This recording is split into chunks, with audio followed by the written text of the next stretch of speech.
Fala galera, beleza? Mais um Notícias do Ciclismo aqui no canal. E esse final de semana a gente teve muitas provas, né? A gente teve a última etapa do Tour dos Emirados Árabes, aonde a gente teve um sprint e o vencedor foi o Pocket Rocket, né? Da Lotto Soudal. O australiano Caleb Ewan venceu, e quem foi o vencedor geral do Tour foi o Tadej Pogacar. Ao mesmo tempo a gente teve as duas provas do chamado Opening Weekend, ou seja, o final de semana de abertura das provas clássicas na Bélgica.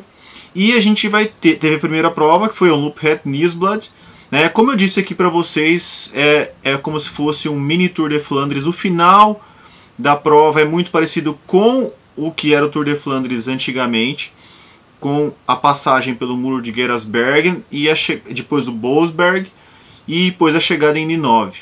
Então, quem foi o vencedor foi uma coisa interessante, porque chegou em sprint. Dificilmente essa prova chega em sprint, e foi o Davide Ballerini. A terceira vitória dele no ano. Ele tinha ganho 2 etapas de sprints no Tour dos Alpes Marítimos e venceu, assim, o sprint ele venceu com uma folga muito grande.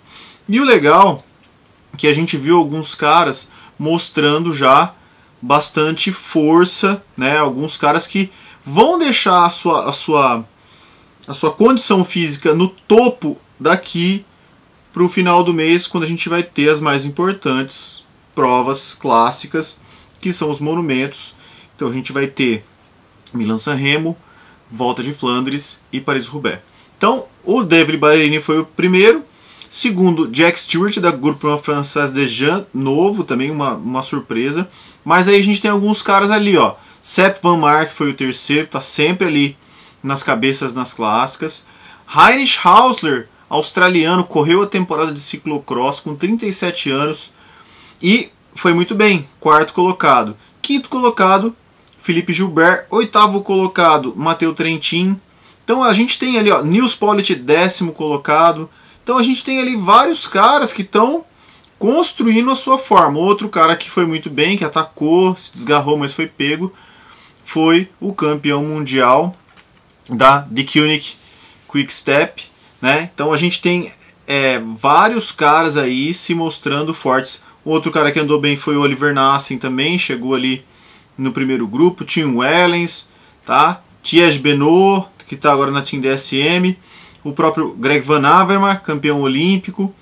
Uma prova muito emocionante. Para quem não assistiu, procurar aí no YouTube. Às vezes você consegue ver os últimos 80, 100 quilômetros.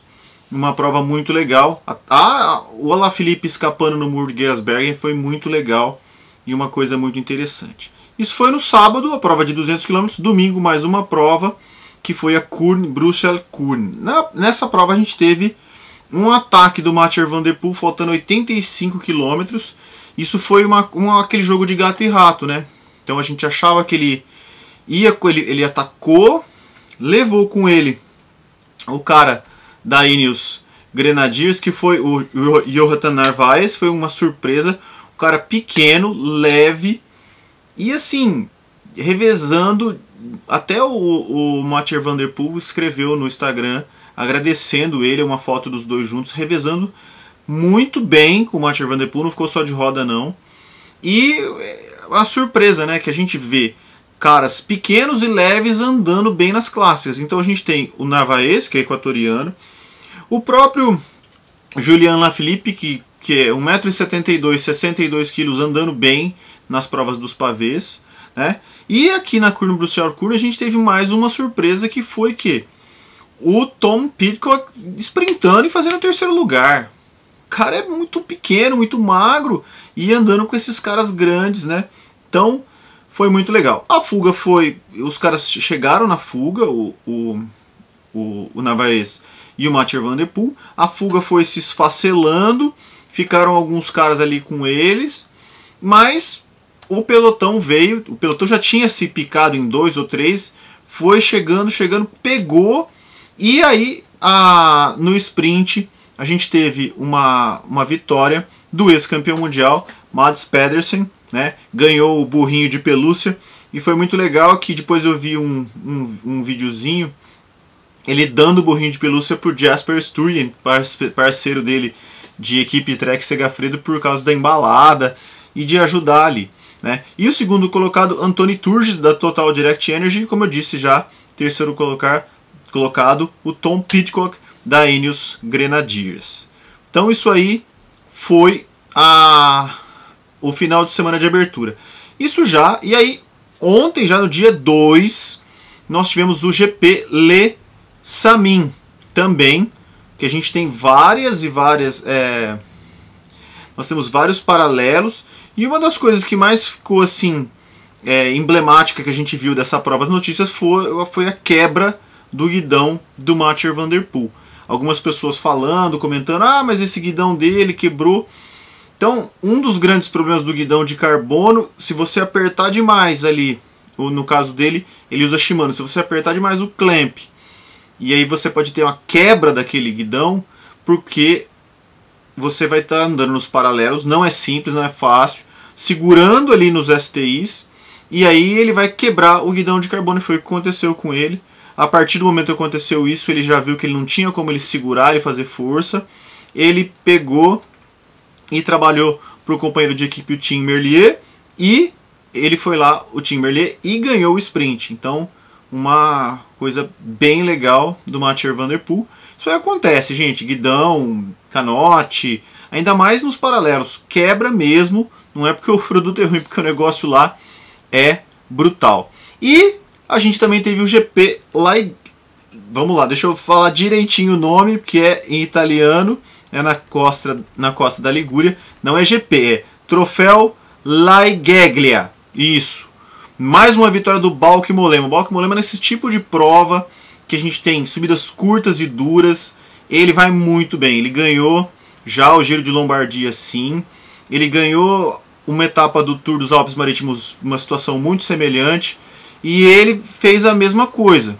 Ele conseguiu escapar numa hora, o grupo deu uma politicada e ele foi lá e ganhou com apenas alguns segundos de vantagem. Destaque para o segundo colocado, Egan Bernal, que foi um cara que estava muito ativo, muito nas subidas, mas ele deu uma marcada e aí o grupo ficou ali tentando buscar e aí não buscou nunca mais. O terceiro colocado, Mauri Vansevenan, da The Quick Step, e a prova foi muito legal. E para esse final de semana, gente, Strade Bianche.